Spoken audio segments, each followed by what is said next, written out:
Buying a house in Ireland in 2026 is one of the biggest financial decisions most people will ever make. But here is the truth most first-time buyers only realize later. It is not the house that is complicated. It is the process. Because in Ireland, buying a home is not one step.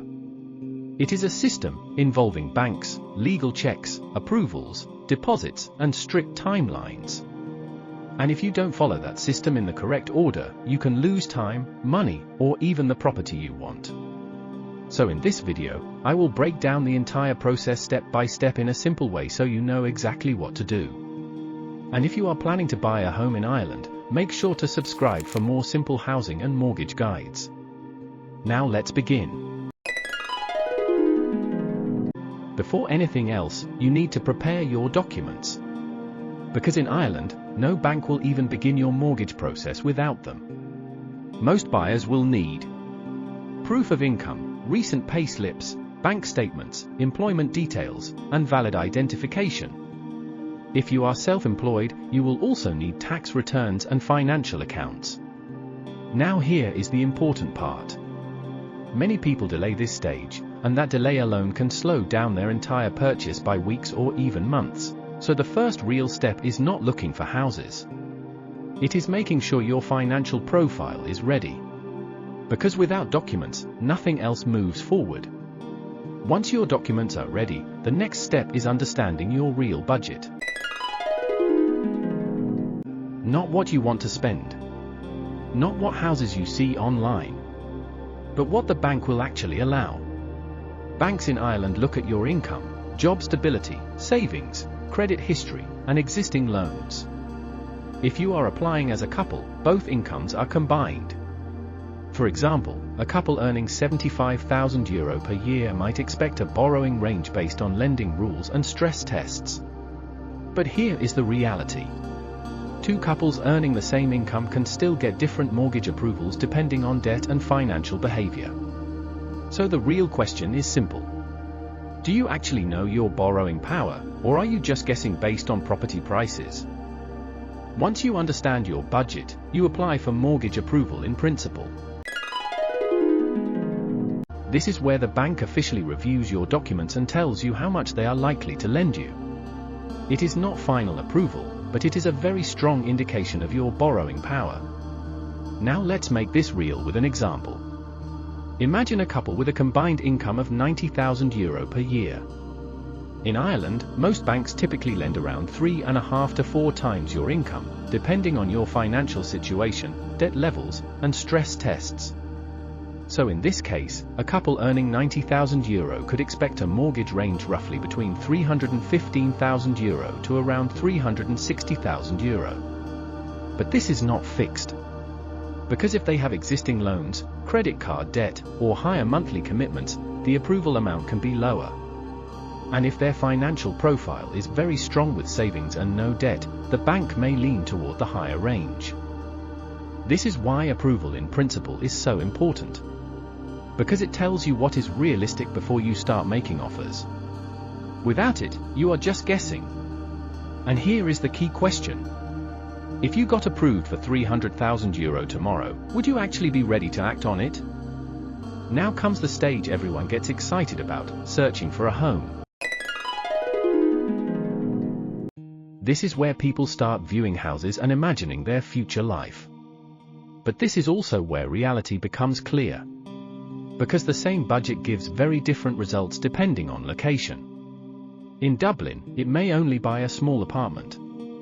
In counties like Donegal or Roscommon, it may buy a full family home. So at this point, you are not just buying a house. You are choosing a lifestyle. Once you find a home you like, you make an offer through the estate agent. And this is where competition starts. In many areas like Dublin, Cork, Galway, and Wicklow, multiple buyers may be interested in the same property, which leads to bidding. Prices can increase quickly within days depending on demand. If your offer is accepted, the property becomes sale agreed. But this is where many people misunderstand the process. Sale agreed does not mean ownership. It only means both sides have agreed to continue the process. At this stage, you will usually pay a booking deposit to secure the property and take it off the market. However, this is still not the final legal stage, because the property is not fully yours until contracts are signed through your solicitor. So even at this point, things are moving forward, but nothing is fully final yet. Once the property is sale agreed, you hire a solicitor. This is one of the most important steps. Your solicitor checks ownership, reviews contracts, and ensures there are no legal issues. They also handle communication between bank and seller. Without a solicitor, you are not protected legally. This is the stage where everything becomes serious. Most buyers need a 10% deposit. But here is what many people don't realize. At a certain stage, this deposit becomes non-refundable. Once contracts are signed, pulling out can mean losing your money. So this is the commitment point in the process. This is also where buyers must be very careful before signing anything. One thing many buyers don't understand is how money moves. The mortgage money does not go into your personal account. The bank sends it directly to your solicitor. Your solicitor then transfers it to the seller. This system is designed for safety and legal control. At no point do you directly handle the full property payment.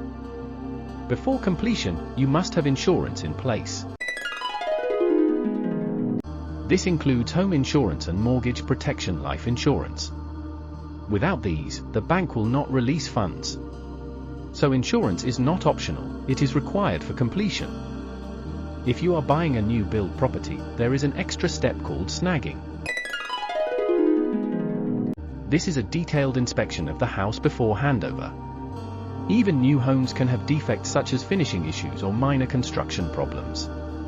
These must be fixed by the builder before completion. Once everything is complete, contracts, mortgage approval, and final checks, the property moves into the final stage.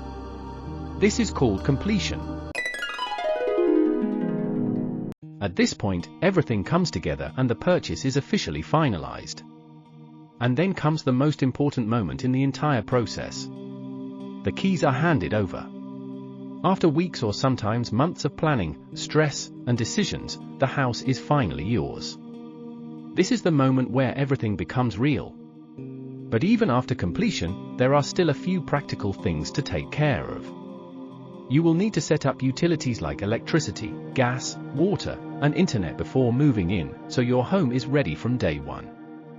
And that is it, the full journey from starting your mortgage process to getting the keys to your new home. So that is the complete step-by-step process of buying a house in Ireland in 2026. It is not a quick journey, and it is not always simple. But once you understand the correct order, everything becomes much clearer and easier to manage. And before you go, let me know in the comments, which step do you think is the most difficult in the house buying process in Ireland? If you found this helpful, make sure to subscribe for more Ireland housing guides, mortgage tips, and real buyer breakdowns. Thanks for watching.